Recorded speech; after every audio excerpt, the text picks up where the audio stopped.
They say to be forewarned is to be forearmed. You can make a mistake once, make it again and you're a fool. Is Bharat about to do just that?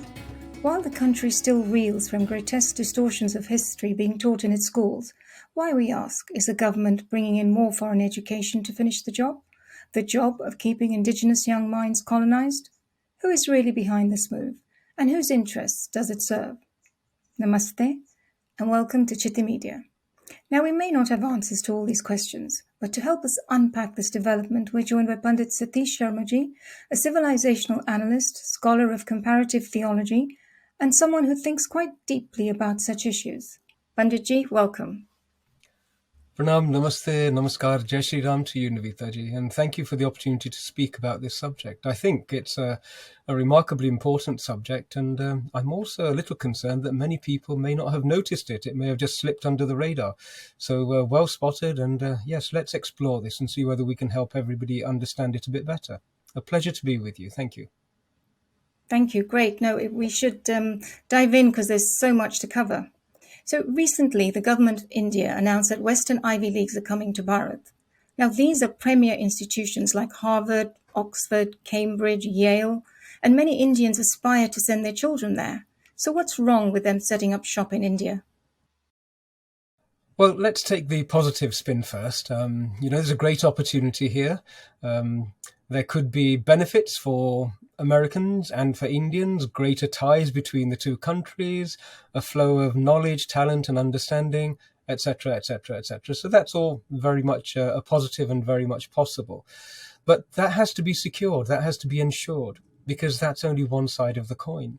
And as Bharatiyas, we've always had this approach of looking at the bright side, the rose-tinted glasses that, always think, well, this could be good. Let's have the Mughals come in, let's have the Brits come in and the Turks come in and so on.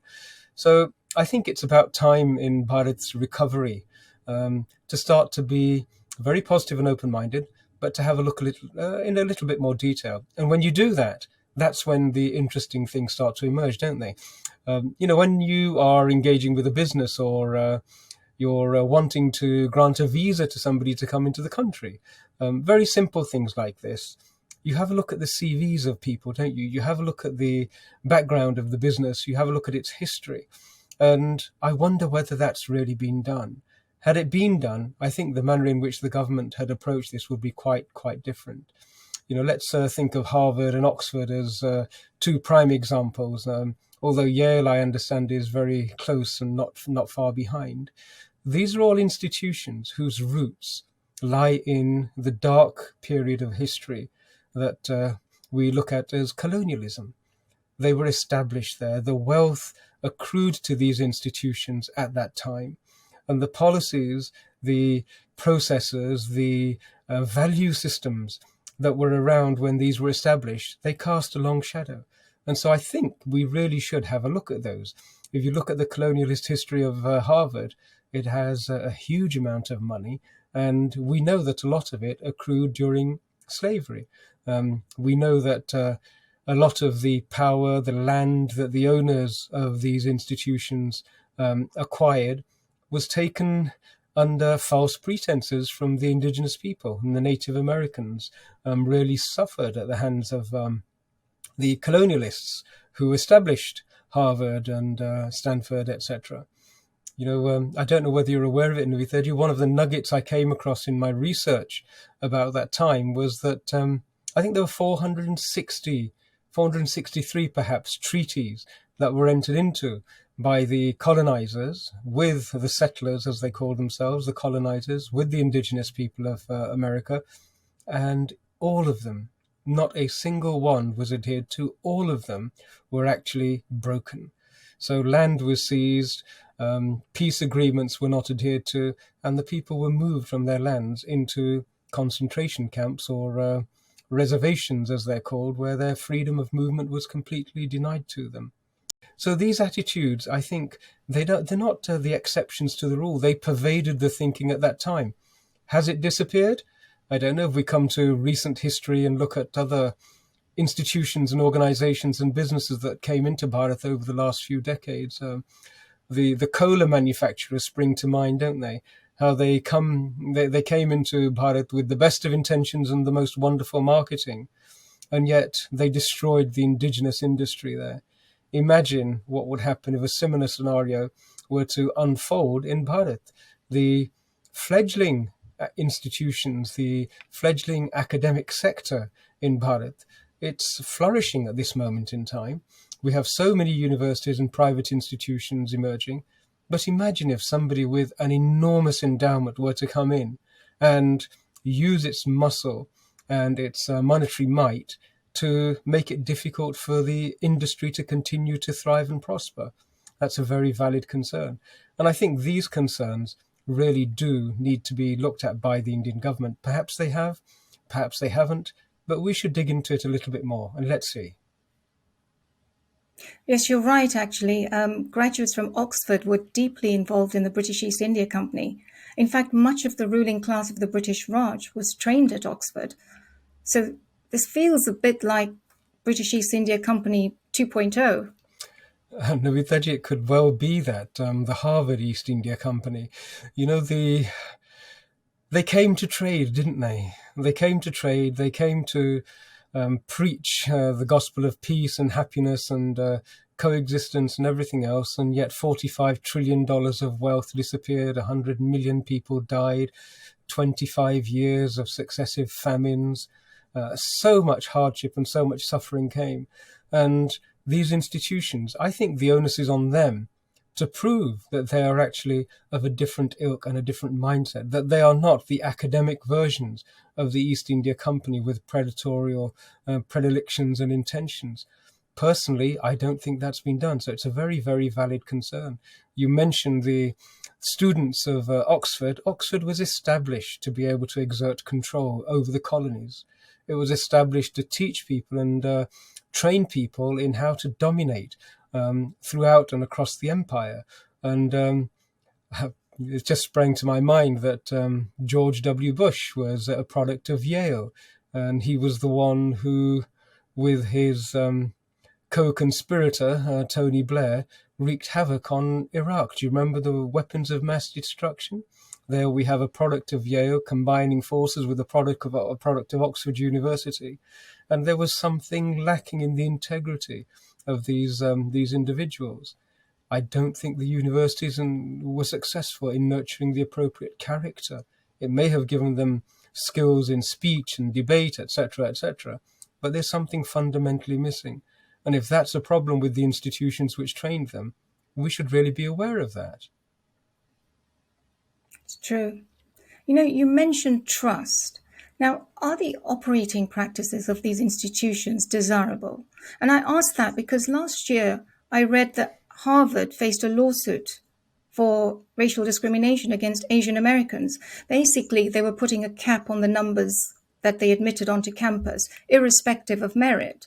So it feels like they were just penalizing Asians for being extra hardworking, which is not very meritocratic. It's remarkable, isn't it? The reputation globally is that they are a meritocracy, that they produce the most qualified, most capable of students.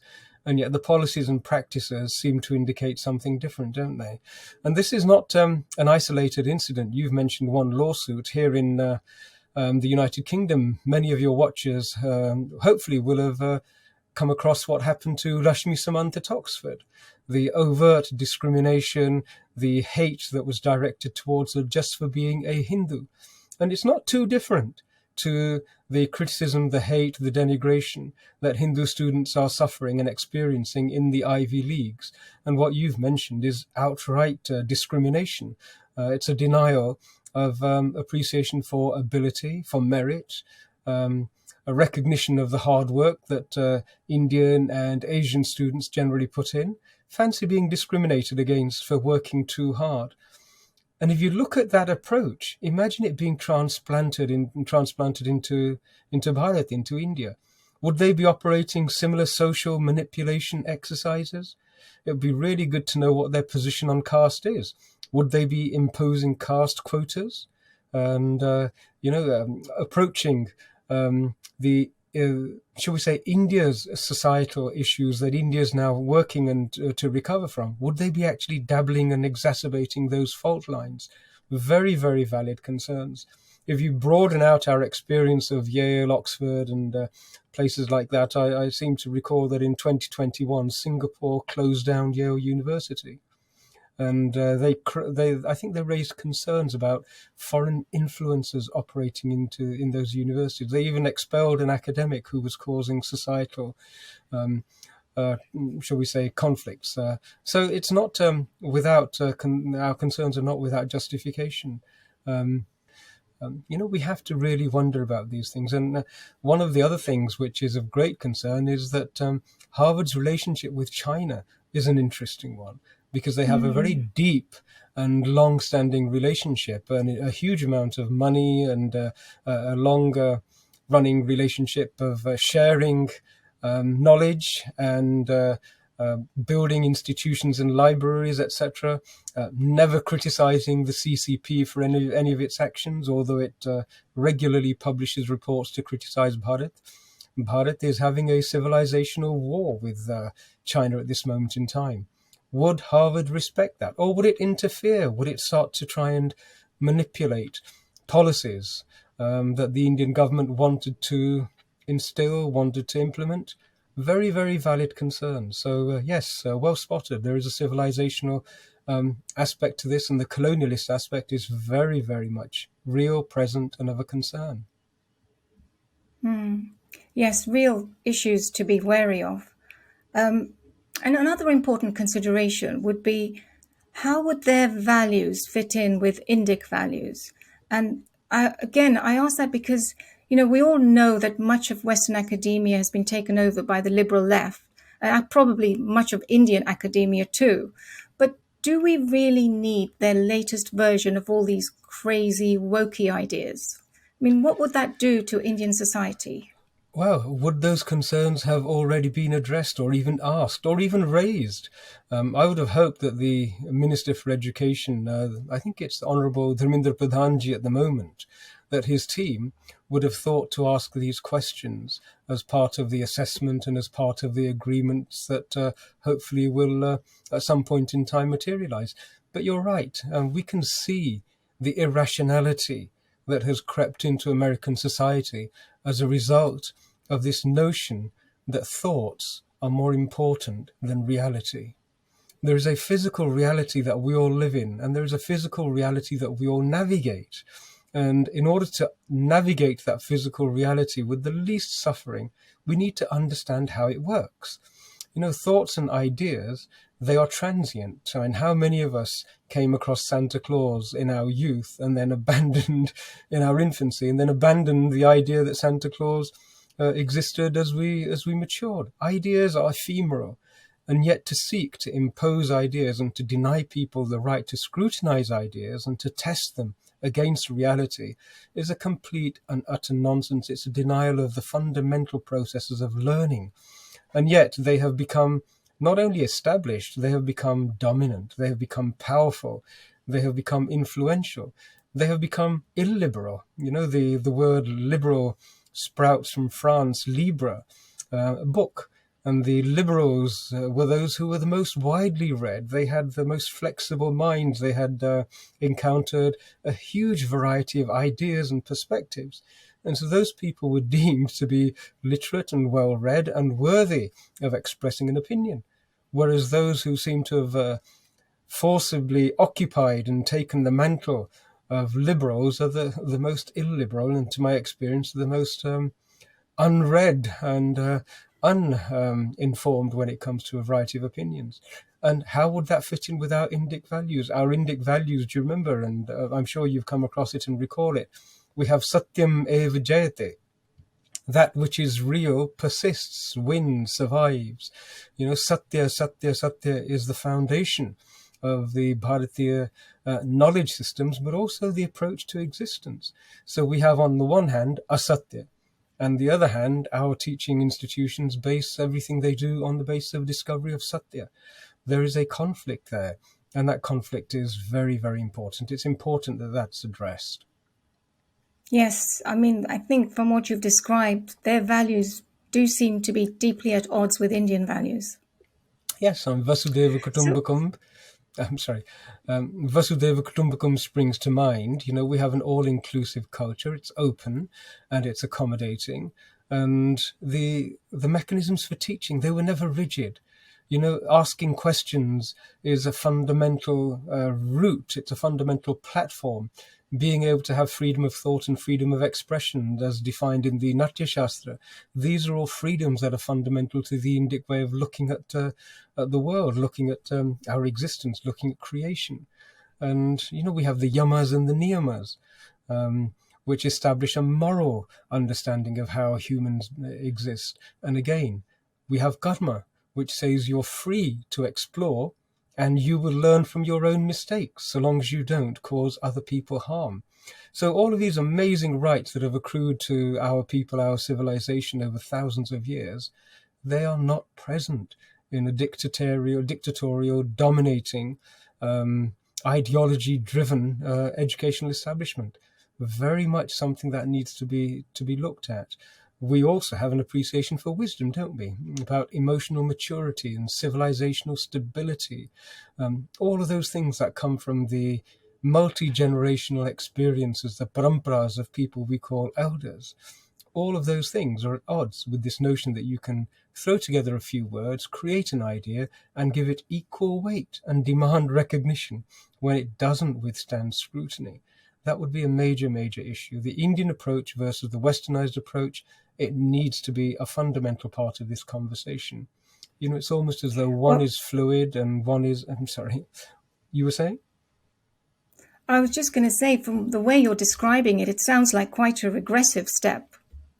Well, it does, doesn't it? Who was it? I think it was Aristotle who said that wisdom begins with the recognition and the ability to hold an idea in awareness without believing it, and the capacity to be able to have a thought and separate yourself from it and scrutinize it. That's the first step. And yet that seems to have been discarded. You're right, they're totally different. When I think of them, it reminds me of the difference in football, doesn't it? If you have a look at football and soccer, American football is very strategy, rules driven. You have predetermined plays and you try them out, and it's very sort of mind, intellect based. Whereas soccer in the British sense is very free flowing. It evolves and people are not confined to a particular strategy, which is what they must follow. It's not a battle of mind. It's also a battle of an evolving process. And that's very much the way we've always done things. So I think we're back to the education ministry. They really should have a look at these. These are some of the things that gives me cause for concern. So, given that education is considered to be upstream of culture, one way to evaluate the success of the education is to see what kind of society it creates. So I took a cursory look to see on some key metrics, how does US society compare to Indian society? And I want to just share some of the figures that I found out because they were really surprising to me. Oh, wonderful. I found that the US has a much higher crime rate compared to India per thousand population, much higher rape statistics, greater family breakdowns. In fact, 23% of US children live in single-parent households, and that's compared to a world average of 7%, so more than 3 times. And whereas India came in at 4%, so 6 times less than the US. So let's just and then clarify, if you don't mind. I want to make sure I didn't miss that. What you're saying is almost a quarter of American children are growing up in single-parent families. That's right, according to these numbers. No wonder there is so much stress and emotional distress arising. Well, talking about stress, let's look at mental health. World Health Organization ranked the US as second highest for depression, only topped by Ukraine. My goodness. So presumably, if there wasn't a war going on, the US would be the most depressed country in the world. And India came all the way down at 81. So hardly a successful track record for India to emulate. And the question to ask is, would bringing in more Western education portend a similar fate for Indian society somewhere down the road? Well, it's a very, very worrying set of statistics, Navitaji, and I appreciate you digging them up. Um, if I want to employ a builder, I go and see a house that he's constructed. If somebody is saying to me, this is the way in which we should decorate your premises, we go and see their work elsewhere. And a society, I think, reflects the educational principles which are used to nurture individuals and to guide individuals. The values of a society, we have them given to us, we receive them during our years of education.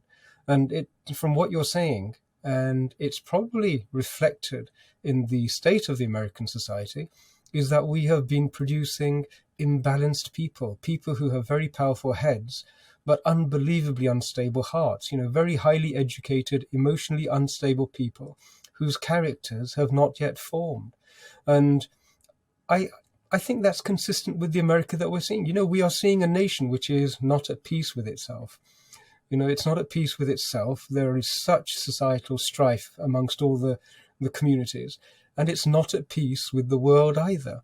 The history of America is one of continuous wars. I don't think there is any nation which is engaged in so many wars over such a long period of time across the globe as the United States has, followed closely by the Oxford-guided United Kingdom. So there is a very serious issue here also. And I do think that the statistics that you've presented, they warrant urgent reviews of what it is we're going to allow them to do, what it is we're going to bring them over to Bharat to be able to influence. They will have a dramatic influence, of that there is no doubt. But if their influence in the United States is that they have been largely responsible for such a polarized society, and when I say polarized, it's not just in terms of wealth, it's not in terms of asset distribution, it's also in terms of racial polarization. 80%, I think, I read a statistic that 80% of all of the prison population is African American origin.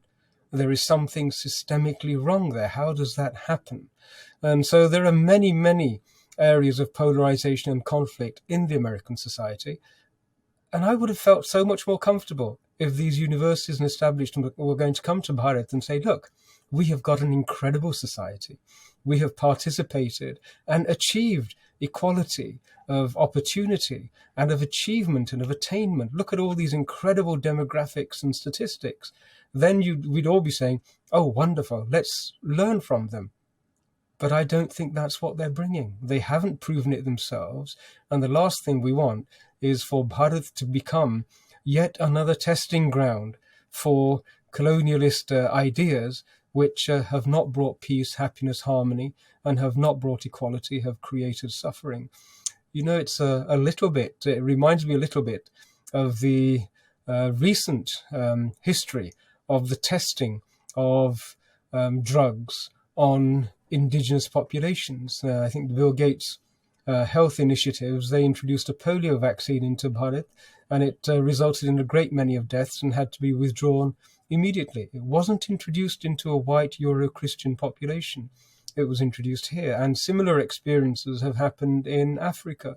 What we don't want is a monopolist or a colonialist entity introducing similar experimental ideologies into Bharat when Bharat has had 5,000 years of incredible civilization, which created Sone ki Chiriya, which managed to see into the secrets of astrology, astronomy, the universe, health, yoga, herbs with Ayurveda. The mountain of knowledge that we managed to produce is an indication of the educational systems that were in Bharat. I read very recently that when the British came to Bharat, the Europeans came, there were 732,000 educational institutions up and down the country already, long before the first school was established in England. So we have a lot to teach. I'm not convinced that we have quite so much to learn, but these are very worrying statistics and they do warrant further investigation. Yes, I really wonder what's driving this move. But turning now to some important issues raised in the books Snakes in the Ganga by Rajiv Malhotraji and Vijay Vishwanathanji, which everyone should read, by the way. It's a super well-researched book, and it deals with key existential issues for Bharat. And I should also say you can also watch Saloniji's very excellent interview with Rajiv Malhotraji, which is probably either up here or here. And if it's not there, it's definitely going to be in the links below.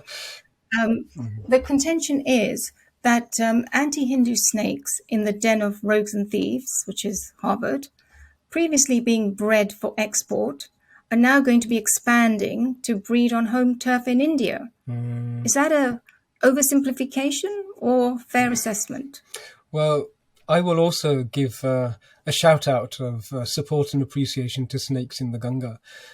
Having read some extracts from it, I haven't yet got the book here in the United Kingdom, but having read some extracts of it, it identified a phenomenon, didn't it? And all of a sudden, we began to see snakes in the Potomac, snakes in the Hudson, snakes in the Thames, not just snakes in the Ganga. And Harvard, I'm afraid you're right. It just elaborates and explicates so clearly for us. It lays out for us exactly Harvard's role in causing disharmony, discord, and suffering. And that's a major concern.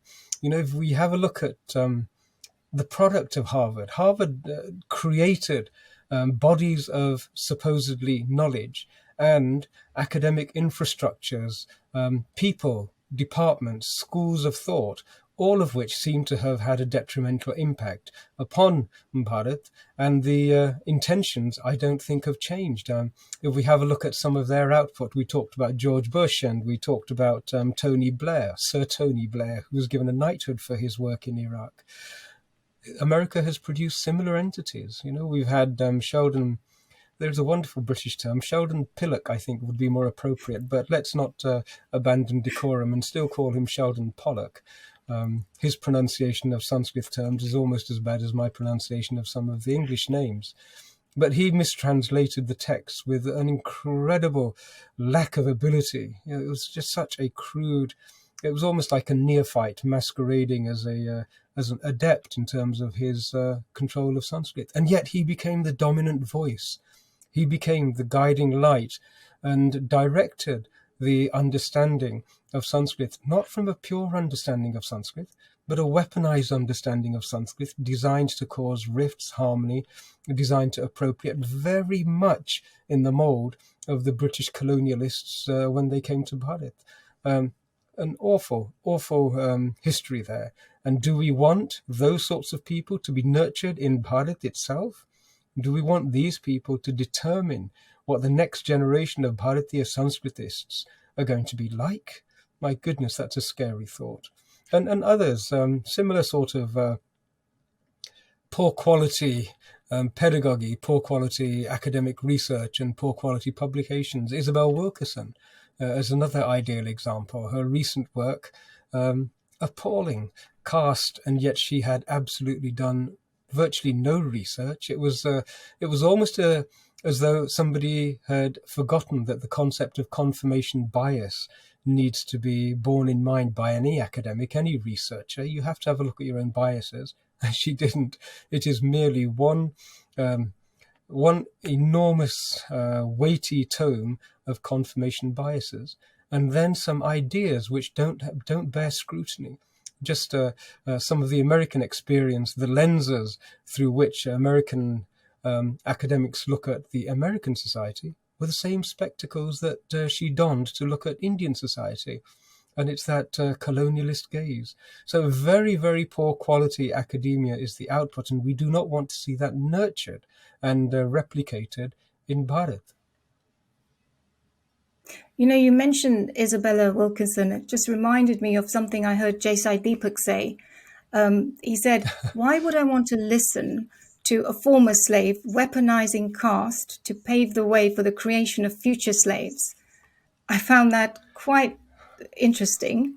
And although I must add, just for context, he did say, and we would agree too, that we empathize and sympathize with the African Americans because we've both shared similar ravages of colonial history. But that doesn't legitimize a shallow, agenda-driven piece of work with very little understanding of the complexities and diversities in Indian societal structures, just like you mentioned. I firstly, wonderful phrase from J.S. Deepak. In that one short sentence of maybe a dozen words, he captures more wisdom and a deeper understanding than Isabel Wilkerson does in her whole book. And I totally agree with what you've also said about shared history. We do not have Indian scholars, we do not have Hindu civilizational scholars who would feel themselves qualified to pass judgment and look at the African American rediscovery of their identity, of their journey towards healing and their journey towards recovering from incredible suffering. We do not have scholars who would do that. We would deem it to be so disrespectful and insensitive. And yet Isabel Wilkerson is a great example of the American equivalent of Macaulay's children. Her name, her attitude, her approach, her orientation, everything about her fills me with pain and sadness, because she has no recollection and no understanding of the manner in which her being and her identity has been colonized. We understand that because of all of the work that has been done to identify what Macaulay meant. And it's a shame. It's a shame when a person from a slave community would cross lanes into our lane, as it were, with big boots and stomp around with a total lack of sensitivity and totally unaware of the harm that she has done and continues to do. We have been very actively engaged in trying to undo the consciousness of caste. The caste consciousness is something that was deliberately engineered and then imposed through violence and force into Bharat by Euro-Christian British colonialists. And that consciousness is something that was then seeded in classic divide and rule, and we have been struggling to uproot it from our consciousness. And what did Isabel Wilkerson do? Plaster it over a whole continent in the United States. And it's really harmed us. It's set us back a long way. But we will have to work to undo that caste consciousness there as well. And she, too, is a product of the American academic institutions.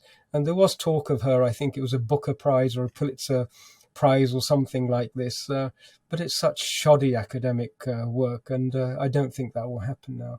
But yes, Snakes in the Ganga, please, everybody, do read it. And if the Ministry of Education in Bharat haven't yet managed to give a copy of it to every single one of their administrators and bureaucrats, please, somebody send them copies. It's vital reading for this sort of decision making. That's right. Yes, I think caste is, we have a lot of wood to chop there, I think. We do. But right and justice is on our side. True. Let's move on to another topic which Rajiv Malhotra brought out in his book, and I think he dealt with it really well. The role of Indian billionaires and their connection with these institutions that have nurtured these snakes. I mean, for most of us average Indians, it beggars belief how people who have made their billions in India can be involved in institutions that produce such atrocity literature against the country. I mean, it's like biting the hand that feeds you. So either these billionaires don't get it, or they have no shame, or something else is afoot. Which is it? Well, there are two dimensions to this which spring to my mind immediately. When you watch the Oscars and an actor stands up and makes a political speech, we have to remind ourselves that this is an actor. They have no knowledge of the geopolitics behind what they are talking about. And generally it's virtue signaling, isn't it? And how careful are we ourselves not to make statements about areas that we have no expertise in? If I were asked to comment on the latest policies which are governing midwifery, I would run a mile and throw my hands up and say, no, that's not my area of expertise. Please let me take some advice and guidance and study it before I would venture to offer an opinion. And if you have a look at Indian billionaires, what is their area of expertise? Creating wealth, profit. That's it's the artha expertise. But how artha is to be expended, how artha is to be deployed for the benefit of society is not an area in which they have expertise. But what seems to have happened is that a bunch of people sitting on $53 billion of endowment at Harvard have gotten around a table with another bunch of people from Bharat who've also got billions sitting in their bank account and come to an understanding of how they can save society. And yet that's not their subject matter. I really am concerned that the billionaires in Bharat, they should have actually sat around with members of the Indian indigenous academic fraternity and said, as in the olden days, the Rajas and the merchants, they would sit with the teachers, the Brahmins, and collectively say, what's good for society? Each of them had control over one of the four powers of society, and they would then come to an understanding and do what was necessary. Whereas in this case, what we have is the merchant class and the merchant groups reaching out and talking to other merchant groups, and then for what? For having a name emblazoned above a library, or having a name on a chair, sacrificed and given billions. And billions to who? It really is going to be something I think we will discover in the future. History will look back and it will say, hang on a moment, such and such a billionaire from India gave so many billions for their name to be blazoned over Harvard, and yet contributed towards potentially the destruction of our indigenous, resurging renaissance of our own academia. Maybe that's going to be the outcome.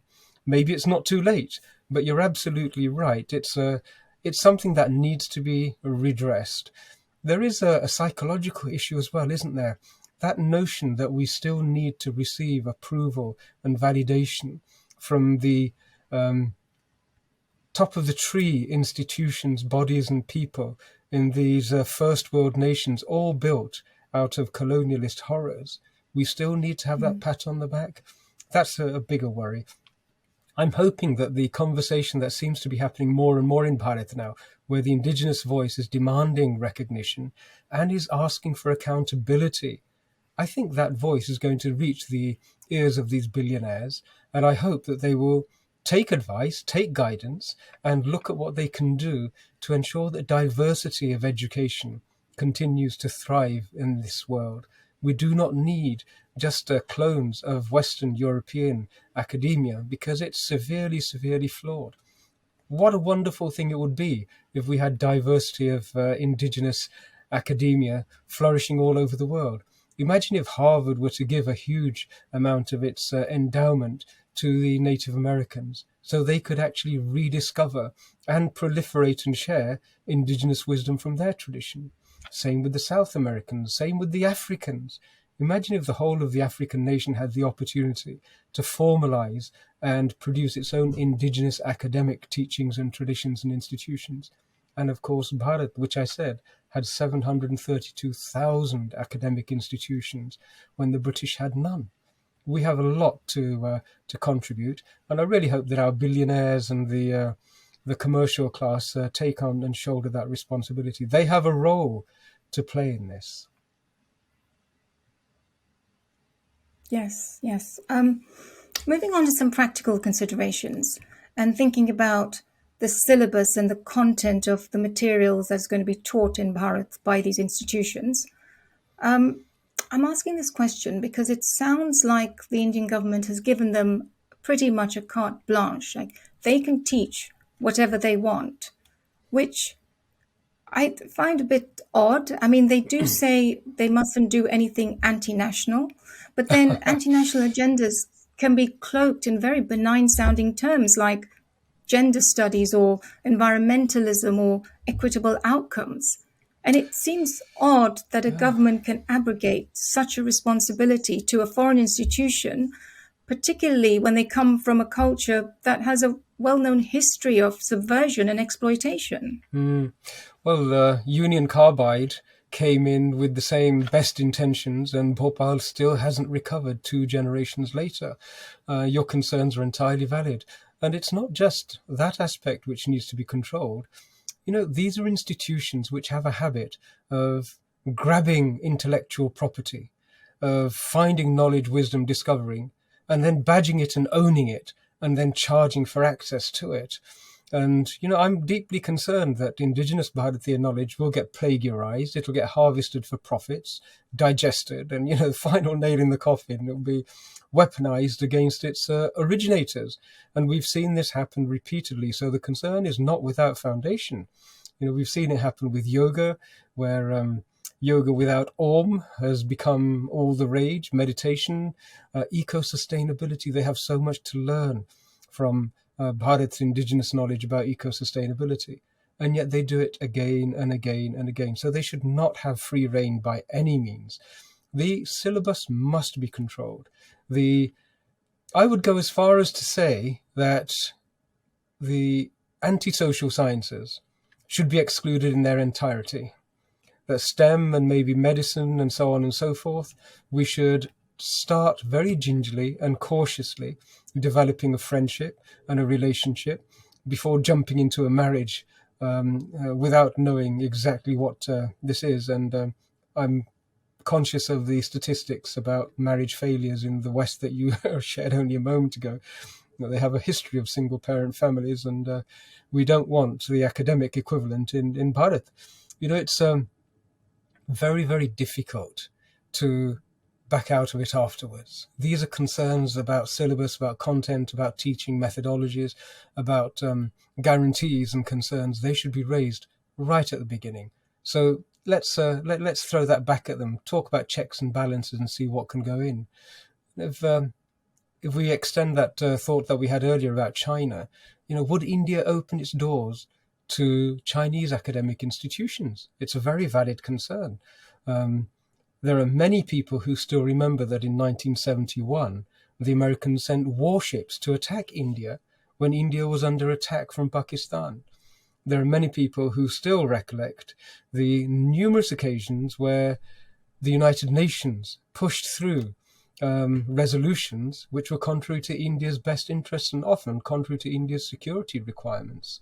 So it's not as though they come bearing gifts and there are no consequences.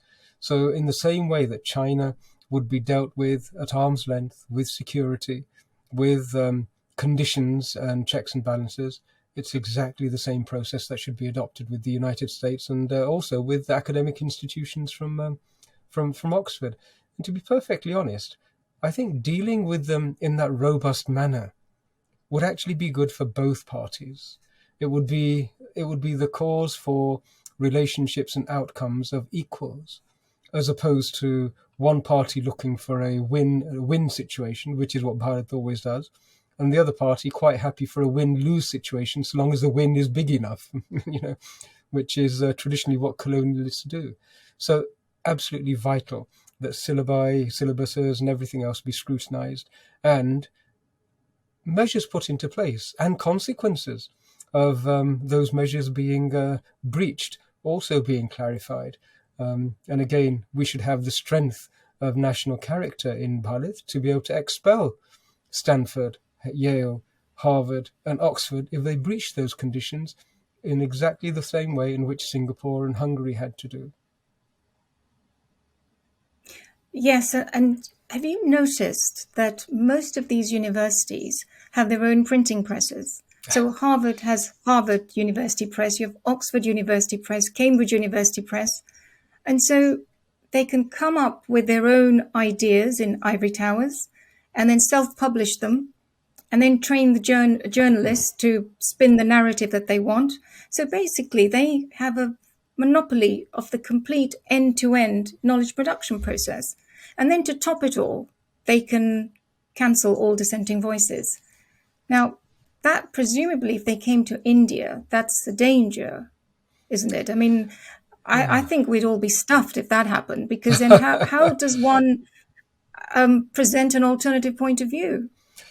Yeah, we have seen Harvard produce a toxic cloud of social sciences verbiage and literature, which is normally self-referential.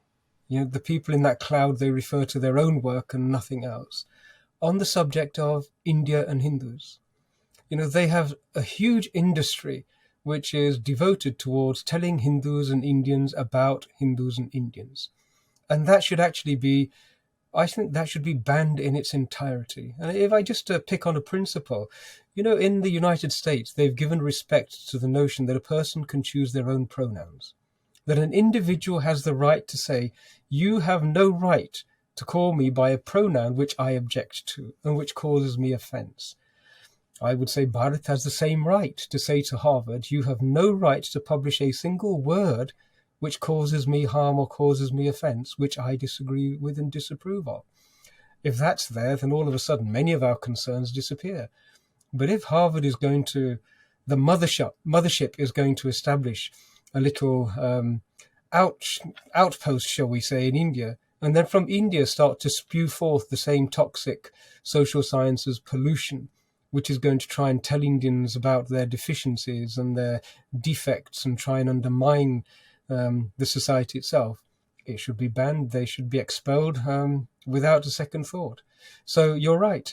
This ownership of the whole of the supply chain, from cranium to copyright, that should be actually controlled by Indians, by Bharat, by the Ministry of Education.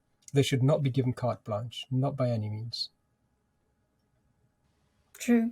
And now, to be fair, if you think about it, there'll be those that will say that, the West has made such advances in science, engineering, technology, space, medicines, that we as a country, we need access to that kind of knowledge so that we can keep up. And you could make an argument for having some of the scientific disciplines brought into India because they actually add value. But do we really need Western humanities and Western ideas of social justice, which might map really well on that culture because of its particular history of colonialism and slavery?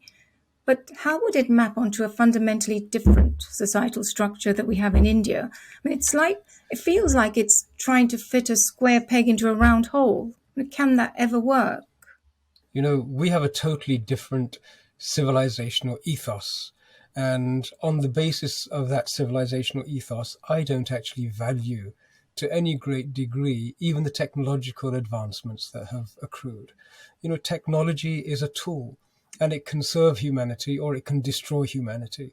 So having a huge and vast technological capacity means nothing, absolutely nothing whatsoever.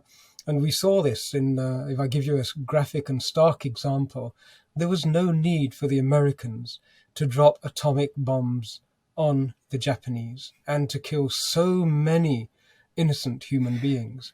The war had already been lost by the Japanese, and yet it was done, and records prove this, to demonstrate power. This was an act of egotistical arrogance to try and project, in the same way that a bully would project, power across humanity. Where was the educated wisdom, the deep understanding of the human condition, the compassionate heart, when that decision was made? In Bharat, we have had mastery of a different form of technology, which they haven't even scratched the surface of, and they're desperate to. They would love to, and that's the technology of the human being. What is a human being? We have explored it to such a degree. We have the five koshas, we have the understanding of the continent of the human mind and how to transcend it. We have the understanding of the universe of consciousness and how to navigate it and how to attain it. These are areas of expertise and understanding which have forever given positive contributions to society. This is what has helped us to sustain 5,000 years of continuous civilization in the land without consuming the land and without destroying ourselves. That is a gift that we have to humanity. I would not exchange that for the little technical gadgetry and gizmos which have not helped American society to attain peace, tranquility, harmony, love, affection, all of the most valuable things about humanity. One is diamonds and the other is sackcloth. It's chalk and cheese. So I don't think we should be impressed by either. Really, it's the contribution, it's the conclusion. And the other most beautiful thing is that our sages, our rishis, our people who we look up to as being the repositories and the givers of wisdom, they understood that this earth is actually an incredibly good place, that to be a human being is a good thing. And they understood that that goodness could be maintained by not tinkering with it. And so their activity, their disturbance of the natural rhythm of life and of seasons and of growth and of plants, you will notice that the wisest people tinkered and tampered with nature the least. And that is a higher level of wisdom and understanding than the wisdom that says you can build a hadron collider underneath a mountain range, and let's destroy some atoms and some protons and see what happens. It's a different mindset altogether. We have much more to give. We have a lot less to receive. And if Bharat approached them from that perspective, I think it would be good for Harvard and it would be good for Bharat. We would get a little bit of an exposure to the gadgetry and gizmos that they've created, and they will get a huge amount of wisdom on how to use those gizmos or not use those gizmos without destroying and wreaking havoc. It's funny, you mentioned wisdom, so I thought I'd share something that I just found out, and I thought it was hilarious. Cornell, which is one of the Ivy Leagues, just spent $1 million on a project trying to work out which part of the body would hurt the most if stung by a bee. Wow. And then there was an instance of Harvard where they spent $75,000 of taxpayer money, so not the $53 billion endowment that you mentioned. They actually got a government grant to blow lizards off trees so they could work out how lizards would fare in case there was a hurricane. And then you have India, which has slightly more pressing issues of having to feed 1.4 billion people. Nivitaji, it must be realized and recognized that the colonialists came to Bharat not for Bharat's interests. They came to take. And Harvard is not coming to Bharat for Bharat's interests. It's coming to take. I've had meetings recently in Bharat, in India, with venture capitalists, with so many people who are looking at India, and I see them looking with the same eyes that the East India Company looked at. I could almost hear the same conversation occurring. Oh, we want to invest in India. Give us trading rights. We're going to bring prosperity. We're going to bring advanced weaponry. We're going to bring technical gadgets and so on and so forth. And yet the impact of it was wholly destructive. And it's exactly the same. And, the lack of wisdom is apparent in both of the examples that you've given. I can almost hear one of my village elders in the village in Punjab where I spent my early years. If you'd asked them the question, where does a person get hurt when a bee stings them? They would have given you a clip round the ear and said, now tell me, where is it hurting? And now, can I have 75,000 or whatever the grant was? It's a nonsensical pursuit. It doesn't add to human existence and human harmony. There is another dimension, and that is that if you break something and then you find a way of fixing it, that's not pushing the boundaries of humanity further forward. The notion that the environment has been destroyed to such a degree and degraded to such a degree by colonialist ravagers, and then trying to get grants and get funding so that you can undo that harm. This is not the action of a civilization built on wisdom. Wisdom says, don't destroy what you can't break, what you can't repair. Don't break what you can't repair. Study it, learn how to move with it, learn how to fit in with it. That's what dharma is, being in harmony with everything in creation. And so there is so much more that we have to give to them. And I do not for a moment believe that their intentions are benign, their intentions are friendly and holistic. We have to see the evidence of that before we accept it. Otherwise, I can see some of the most valuable resource of Bharat, which is the young civilization, the youngest generation in our civilization, that youth class with the brain power. I'm sure a colonialist would look at it in the same way as they would look at a gold deposit, the same way they would look at a thorium mine. They would look at this as a brain resource and be working exactly along the same principles and say, how can we avail ourselves of that valuable resource? At this moment in time, it may sound like a harsh judgment, but I think that fits. That's a garment that fits the measurements that we've been given. And let's see them respond to it, and perhaps we will look back and think we were completely wrong in that judgment. We have too much recent history to look at in terms of how these things happen. We have a look at Francis Xavier, who came and brought the Inquisition to Goa, a person who came supposedly wanting to teach and spread a message. and yet burnt Brahmins in cages alive. We have similar examples. In that same Francis Xavier, his name is revered. We have St. Xavier schools up and down the country. This is the depth to which interference and academic manipulation can go. It's destructive of society. It's destructive of civilization. We have so many issues where, and examples in recent history, what have these technocrats achieved? Auschwitz, the gas chambers, it was Americans who created the xylon gas.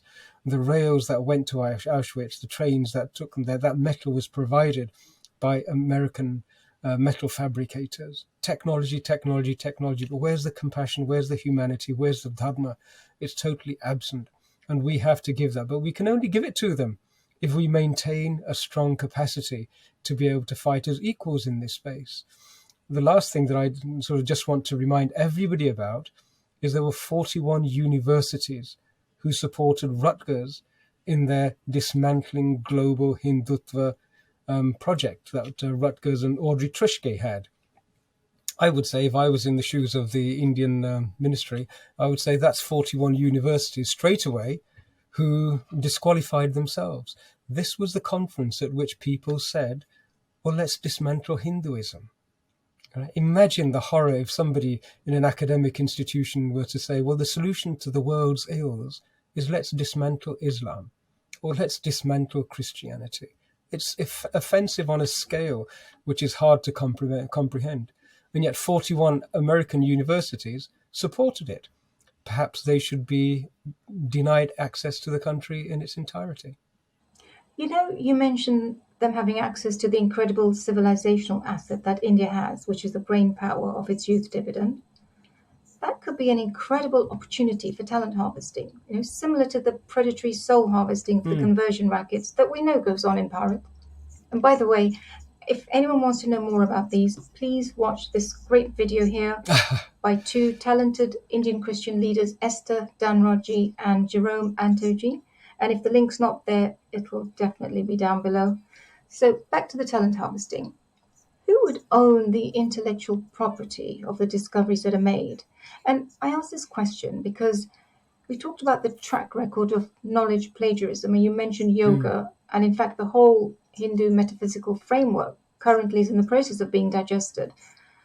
That doesn't really bode very well. So how would we prevent that? And what types of checks and balances do we need to have in place?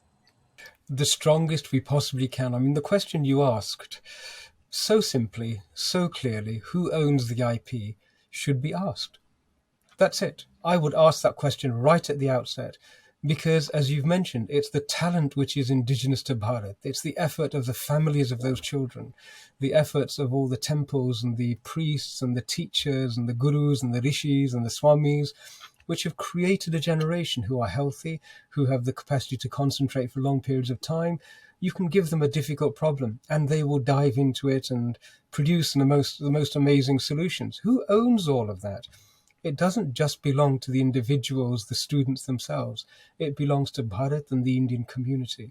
The output of that brain power, the output of those efforts, the output of all of that deep understanding of how to study and to look for solutions, it should, in part, if not in whole, be owned by the Indian people themselves. It's the property of the people, the citizens of India.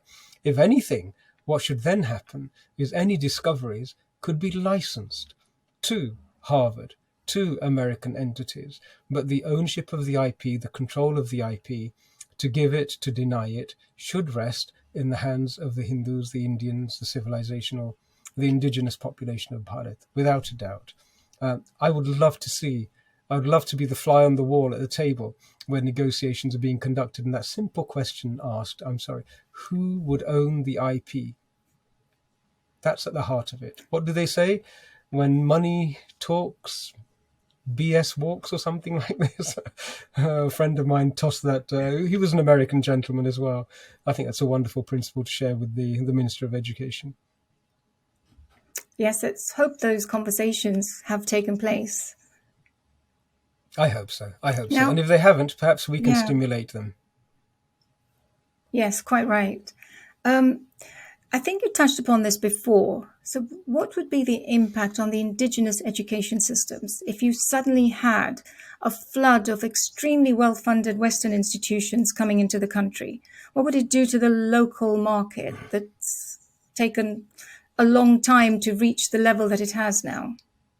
It's a great question. I mean, we've already identified the notion of predatorial character and what predators seek to do. And I think we should really have those controls and checks and balances in place, because the way to actually have a look at this is that this is a clash of soft power. This is a clash of civilizations in the soft power space. That is self-evident.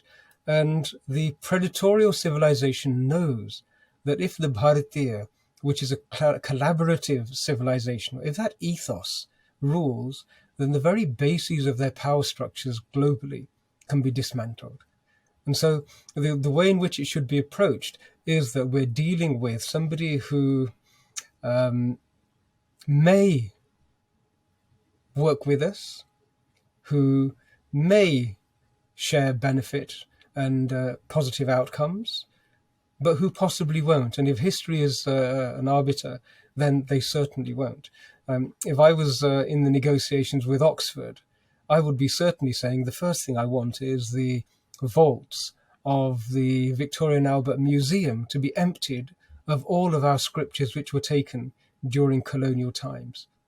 You can have copies of them, right? We would want all of them back first, and then we can talk. That's a good basis it's a demonstration of goodwill and faith, isn't it? Mm-hmm. That yes, we want win-win situations.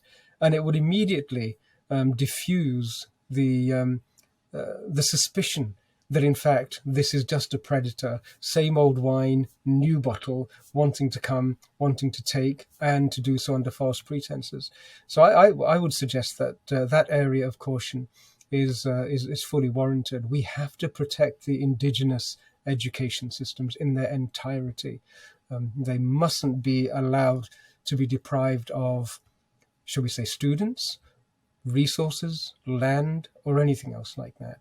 In fact, I would be asking for any of the institutions who acquired wealth and power as a result of colonialism to invest in restitution, to invest in soft power reparations. That would be a genuine extension made by a person who was not only educated in intellect, but also educated morally and had a sense of obligation to find a way forward. These should be prerequisites. So yes, the impact on the indigenous situation could be devastating, but I think hopefully we have the strength to make sure that it isn't. We have IITs, we have all sorts of establishments which are world leading, and they should be protected. Yes. I'm going to ask you a bit of a controversial question now, which I think some might prefer to have brushed under the carpet. But do you see this as a kind of a colonialist adventure for dismantling Bharat intellectually, sort of fomenting divisions which could lead to some kind of society implosion 10, 15 years from now, like a covert long-term strategy to stem the rise of Bharat and maintain the current geopolitical status quo, which is basically a hegemonic unipolar world with the West on top? Brilliant question, and very contemporary as well. So let's just step back for a moment. Let's talk about Harvard as a test case, because the UK, we managed to deal with this issue, but Harvard and its role in caste. Okay, human rights legislation, hard-fought human rights, all establish that each of us is born equal, that in front of the law, we have the right to be assumed to be innocent until somebody proves our guilt with evidence. Human rights accepts that there is no such thing as transgenerational guilt, that an individual is not responsible for the actions of their ancient predecessors and ancestors. All of these are fundamental human rights, and yet in the United States, they are denied to Hindus. And Harvard has been at the front of this battle. This attack on Brahmins and, well, not just Brahmins, but anybody who is a non-Dalit in the United States that we're seeing. Brown University has just given this credence and validity. SoCal, over in California, said, oh yes, we accept this notion of caste. The moment you accept the notion of caste, what you are doing is you are accepting as valid ancestral guilt and group guilt. Somebody in your group did something a long time ago, hypothetically. You are responsible, and all members of your group are equally responsible. What a nonsense that is. And yet Harvard has been at the forefront of proliferating that, directly targeting Hindus specifically. How will it respond to being in a position of influence in Bharat? It has a dharm sankat, doesn't it? Either I would hope that we have Hindus in positions of policy making who are able to place this question in front of them and say, are Hindus casteist by birth? Is a Brahmin automatically presumed to be guilty because of some notional ancestral crime? Because if this is true, every Brit is a colonialist. Right? Every Christian is guilty of the doctrine of discovery and the murders and the rapes that were done in the seizing of land. Same principles being applied there.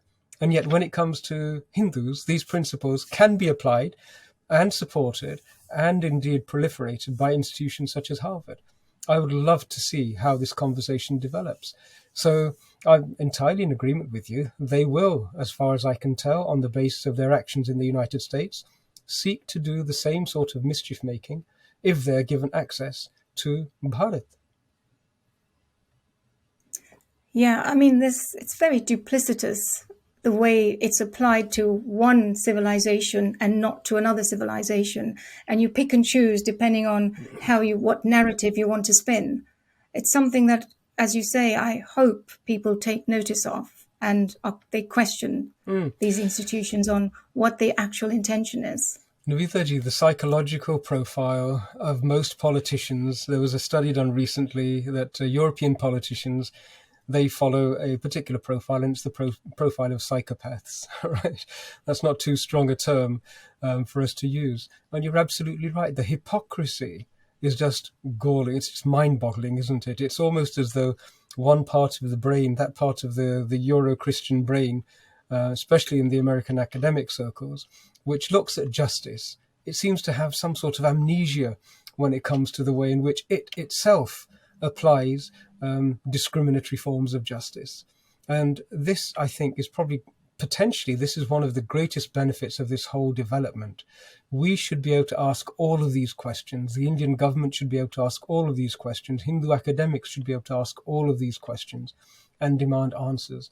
And I think if it's done properly, what will happen is Harvard will be itself required to reflect on its own history and its own principles and its own actions. A mirror could be held to Harvard, to Oxford, to Yale, a mirror in which they would have to look at themselves and confront what they have, perhaps the difference between what they are and what the world sees them as. Very, very important time. That would be a wonderful thing if that could happen. Let's make it happen. Let's do our little bit. Let's do our little bit and see what transpires. I'm going to ask you a slightly odd question. Why is Harvard attacking the IITs? You know, this allegation that they are Brahmanical structures created to oppress Dalits. It just seems so far-fetched. But then it has real-world consequences, as we've seen in the lawsuits against the US tech companies for allegedly hiring Brahmins and denying opportunities to Dalits. This issue's come completely out of left field for our community. And, you know, what's even more ironic is that most modern Hindus don't even know what their caste is. So why such an attack? Because it just seems so devoid of any real substance. Navithaji, this issue is really at the heart of it. And, you know, our concerns about the monopolist wanting to come into a place and then destroy indigenous industries and competition so that they have a new monopoly. This is the manner in which colonialists work. It doesn't matter whether it's religion. Religion is equally monopolistic when it comes from the Euro-Christian backgrounds. We've seen them. There is no diversity. It's a demand for freedom of religion and belief to get into a market, But once you're in that market, then it's erasure of diversity, erasure of other people's freedom of religion and belief through every single means possible.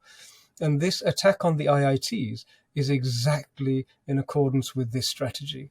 Already they're undermining the strength of the IITs, the international reputation of the IITs. I recall reading in, I think it was the Times not so long ago, that Indian children who are trying to get into the IITs, they put Harvard and Oxford as fallback universities, where if they don't manage to get into the IITs, then you can always go to Stanford or MIT or what have you. And that must have really hurt when it was circulated. And so this is the psyche of an adversarial entity, is to remove competition. And this is a red flag. This is entirely a red flag. Indian institutions are not pointing the finger at Harvard and saying you are discriminating against Asians, right? You are not. You can't have a meritocracy here and demand a meritocracy and do social justice sort of work, whilst in your own backyard you're denying other American citizens their human rights. It is hypocrisy, and it needs to be addressed. It needs to be answered.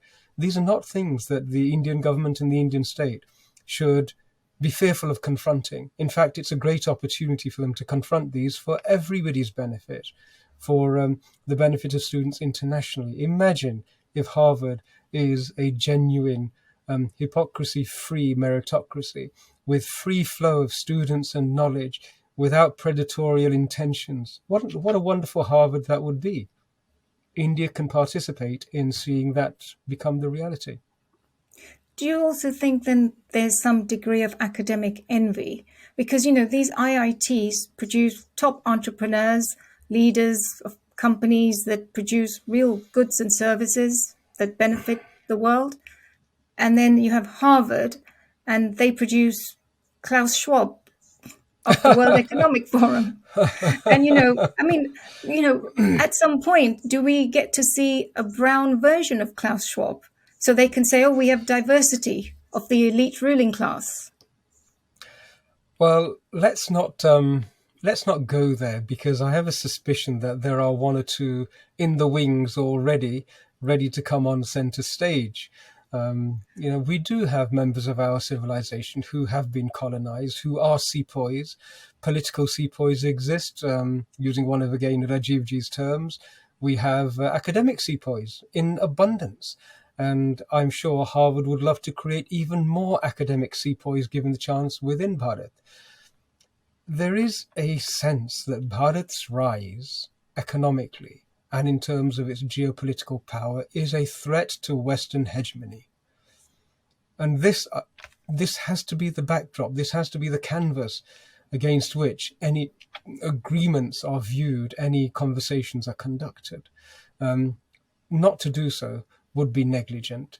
I'm absolutely in agreement with what you are saying. There are definitely significant influences in European and American academia who do not want to lose hegemony, who do not want to lose their primary places of power globally in this whole ecosystem. But it's happening, isn't it? We are seeing a shift from those power structures which were built on abusing the human rights of human beings all over the world in preference for Euro-Christian human beings. All of those are being shaken to the roots. They were built on shaky foundations in the first instance. And from our perspective, karma is not something that you can escape. The law of karma, it may take its time, but it's part of the natural framework of existence. And we're seeing that happen. So hopefully they'll embrace it before they have caused too much conflict and destruction. Wouldn't this be a wonderful educative exercise that the Bharatiya academics could give to the American academia, as I say, for their benefit and for the benefit of all of us? Now, I have to ask you about all this wokey stuff, and it'd be remiss of me if I didn't. Breaking up societal structures like the family, turning kids against their parents. All of this is coming out of US universities. Idea of teaching very young children about transgenderism, body dysmorphia, gender fluidity, all that kind of stuff. And actually, the most disturbing one of all, this attempt to normalize paedophiliacs by referring to them as MAPs, minor attracted persons. because it's a condition and shouldn't be prejudged. Where is all of that taking us? And if these ideas infiltrated into Indian society, what would that do to the indigenous community structures? So we have a way of looking at everything which is peculiarly dharmic and peculiarly Hindu and Sanatani, and that is to look beyond Nam Roop and to look at Tattva. That is to look beyond name and form and to look at the essence. And when you see the essence, that's where you get an indication of what is real and what is Satya. Our tradition has always been look for Satya, seek Satya in everything. If you have a look at this thing called woke, it doesn't look for Satya. It's all about name and form. It's all about that shallow level which can be used to manipulate divide and rule identitarian politics. And if you want to destroy a society, what you have to do is to leverage its own capacity to destroy itself. This is an old strategy. Machiavelli, the Romans, if you study The Art of War, if you study the British statements in Hansard in the House of Lords, divide and rule is a perfectly valid way of destroying a coherent society. You create rifts between the old and the young. You create rifts between the genders. You create rifts between any identity group possible. It's a simple strategy to create conflict. And so we as Bharatiyas, we would look at, okay, what's the way forward to get back to a stage where human beings are actually not fighting each other, where they're engaging with each other with harmony, where they're engaging with difference as diversity, as opposed to the source of conflict. That's the path forward to get out of this. The path forward is never to look for peace whilst maintaining identity hierarchies and differences and creating conflict.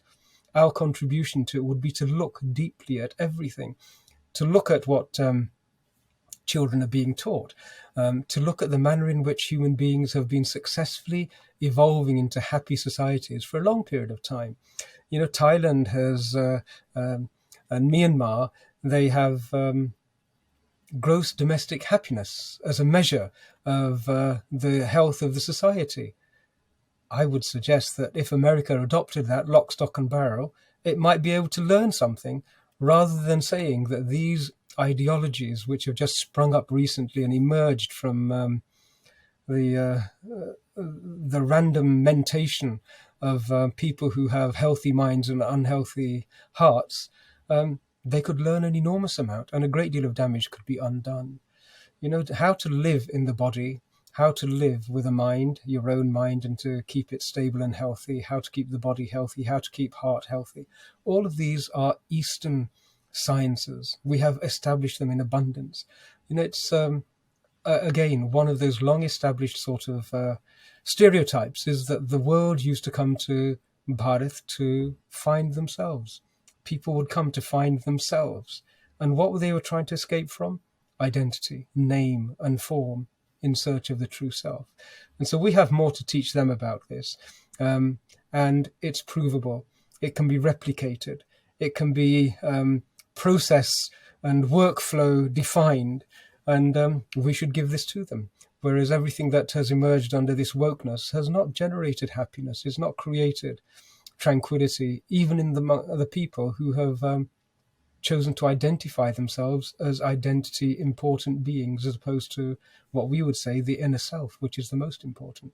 We have more to teach them about this. They have nothing to teach us, and it's something that we should really work to try and heal them from.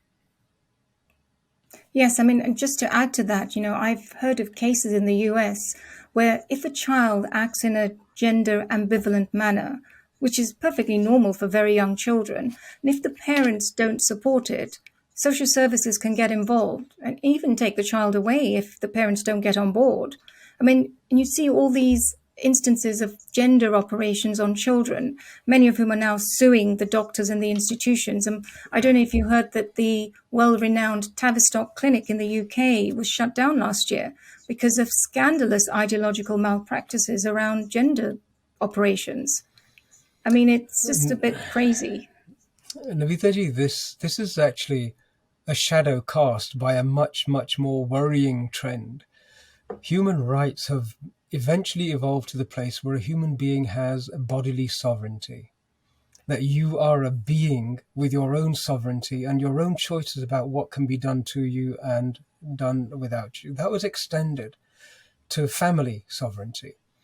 Right? Parents were the prime carers for the child. In America, during times of slavery, the African Americans, they were denied bodily sovereignty, family sovereignty, community sovereignty.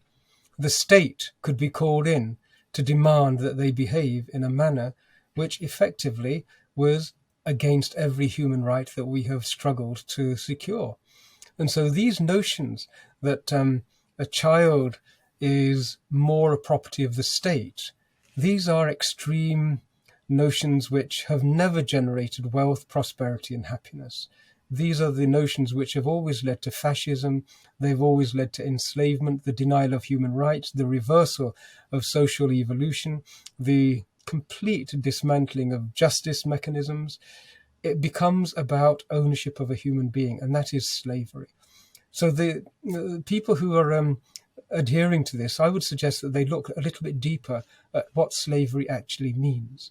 If you don't have human autonomy as a being, as a divine being, if you don't have sovereignty over what can happen to your body, if you don't have freedom to explore thoughts and learn from them, if you don't have the freedom to talk to each other and learn from each other and make mistakes with each other and thereby grow as a human being, then already slavery is present.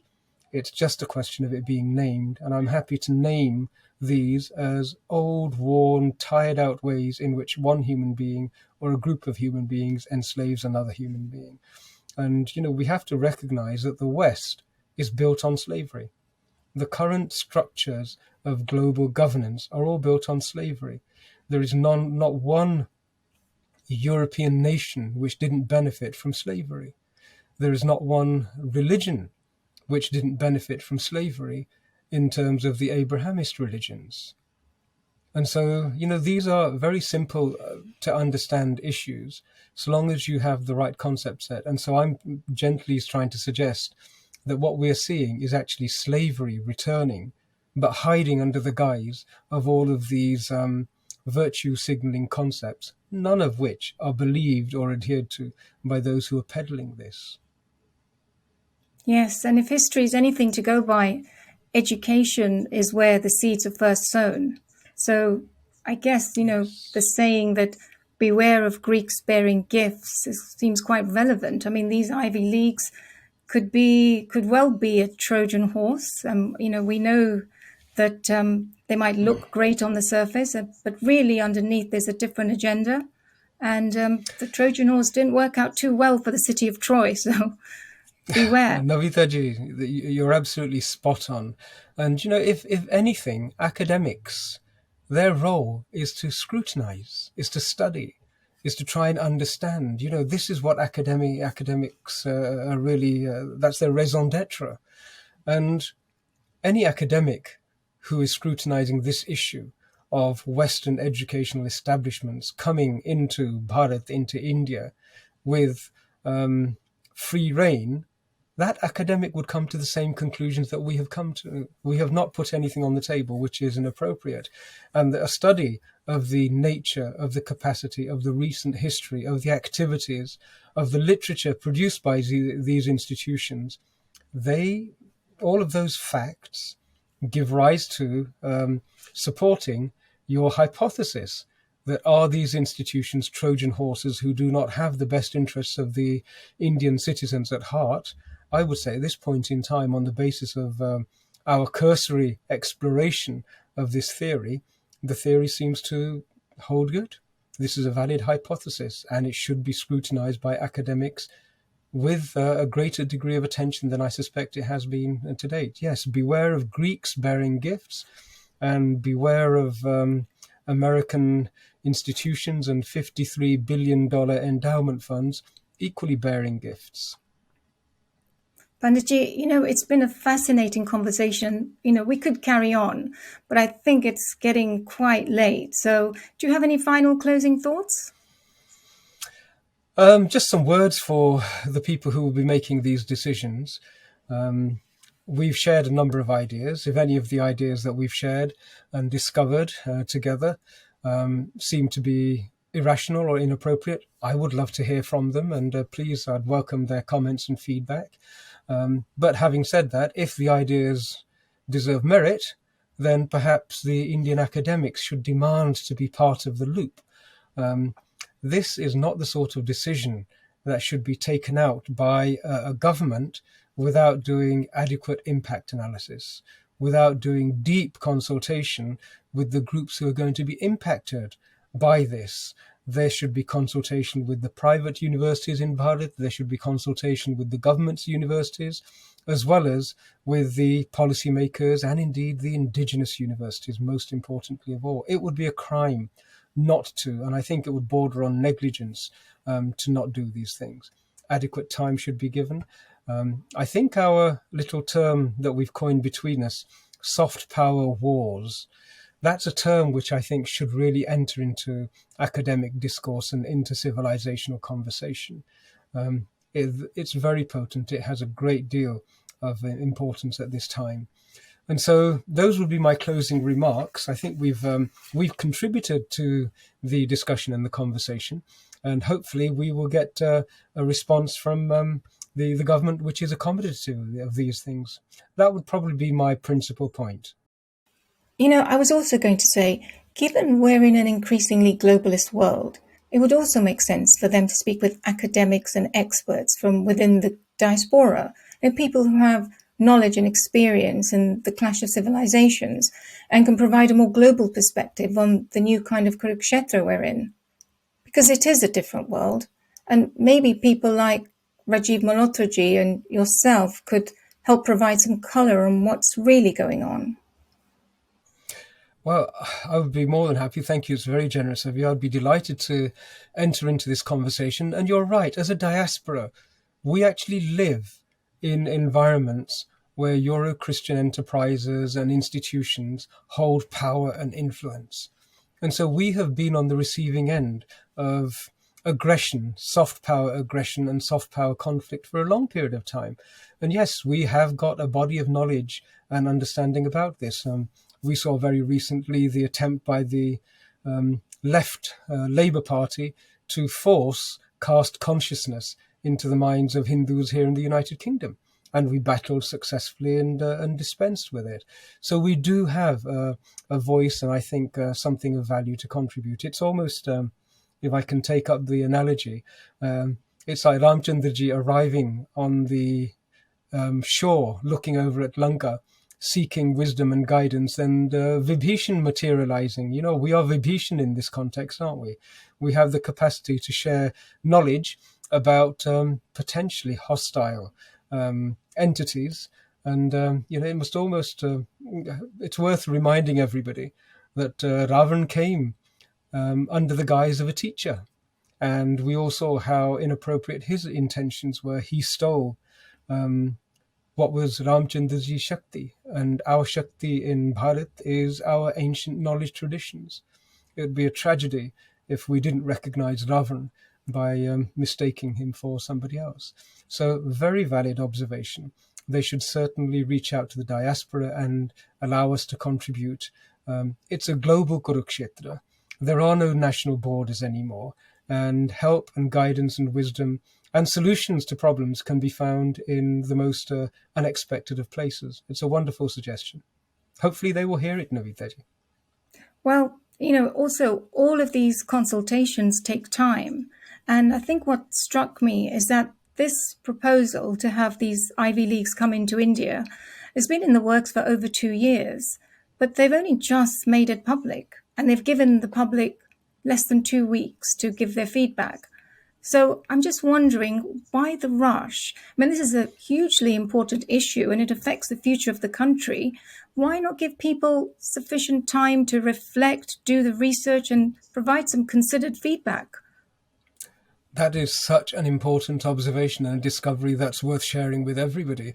It's wholly inappropriate. This is such a potentially devastating or extraordinarily beneficial moment with regard to this relationship. And yet 13 days, 14 days is, That's right. I would say that's criminally negligent. And if decisions are made without having the appropriate contributions and without having sought adequate guidance from everybody who's going to be impacted upon it, I would suggest that it's even a denial of democratic rights of the citizens of Bharat in this instance. So, yes, everybody should reach out and say, this is not good enough. We want a proper consultation. We want to be part of it for everybody's benefit. And I would be surprised if the BJP government didn't reconsider this. Remember the farm laws and how the Indian government, having considered the wider picture, determined that perhaps there was a different way of doing it. Let's hope that this doesn't get to that stage, and that wiser heads intervene and a more accommodating approach is adopted. Yes, it does seem like a civilizational game is very much on, and it's important that everyone gets a chance to contribute because, we only want the very best decisions to be made. Panditji, it's been fascinating talking to you about this. Thank you. And to the Indian viewers, if today's discussion resonates with you, you don't have to watch with increasing despair at every new turn of events. You can be a stakeholder in your culture for the sake of your children. The Indian government has announced plans and is inviting feedback. So it's time to give them the feedback. Some very simple things you can do. Firstly, you could educate yourself on this development. We will put the notices sent out by the government in the links below. And don't worry, they're not very long. It's only a few pages. You could email them with your concerns. And finally, say no to woke. Watch like a hawk what's going on into your children's minds. We don't want a breakdown of society in India. And with that, Panditji, Wonderful. Thank you so much for your time. Thank you to the viewers. Wonderful. It's been a pleasure. Namaste and see you next time. Thank you very much, Nivitaji. Jai Shri Ram and Jai Shri Ram to everybody else.